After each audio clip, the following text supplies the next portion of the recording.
The Book of Disquiet by Fernando Pessoa, Section 59.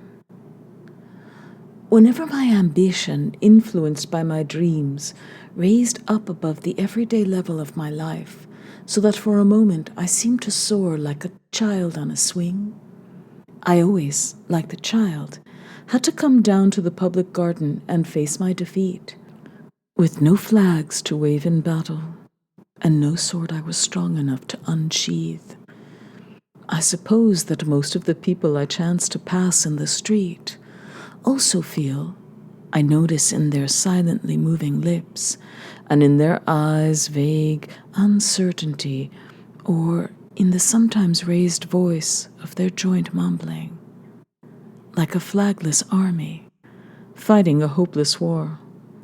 And probably all of them, I turn around to see their slumping, defeated-looking shoulders, share with me this sense of salesmanly squalor, of being no more than humiliatingly vanquished stragglers amid reeds and scum, with no moonlight over the shores or poetry in the marshes. Like me, they have an exalted and sad heart. I know them all. Some are shop assistants, others are office workers, and still others are small businessmen.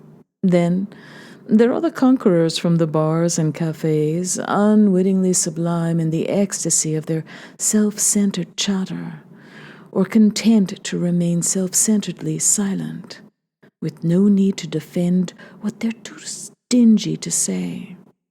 But they're all poets, poor devils, who drag past my eyes as I drag past theirs, the same sorry sight of our common incongruity.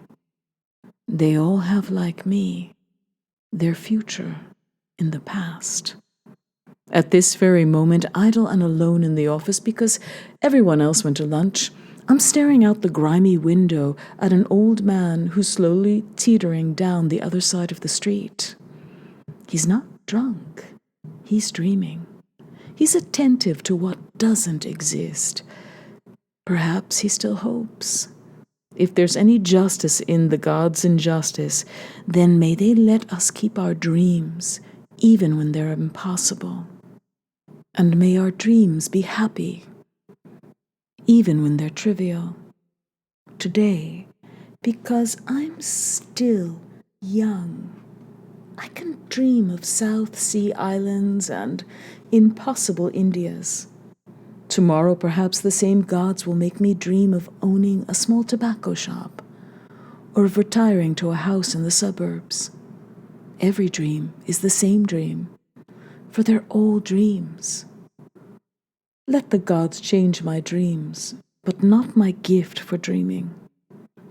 While thinking about this, I forgot about the old man. Now I don't see him. I opened the window to get a better look, but he's not there. He left. For me, he had the visual mission of a symbol. Having finished his mission, he turned the corner. If I were told that he'd turned the absolute corner and was never here, I would accept it with the same gesture I'm about to employ to close the window. Succeed? Poor salesmanly demigods who conquer empires with lofty words and intentions, but need to scrounge up money for food and the rent. They're like the troops of a disbanded army whose commanders had a glorious dream, which in them, now trudging through the scum of marshes, had been reduced to a vague notion of grandeur. The consciousness of having belonged to an army, and the vacuity of not even knowing what the commander they never saw had ever done.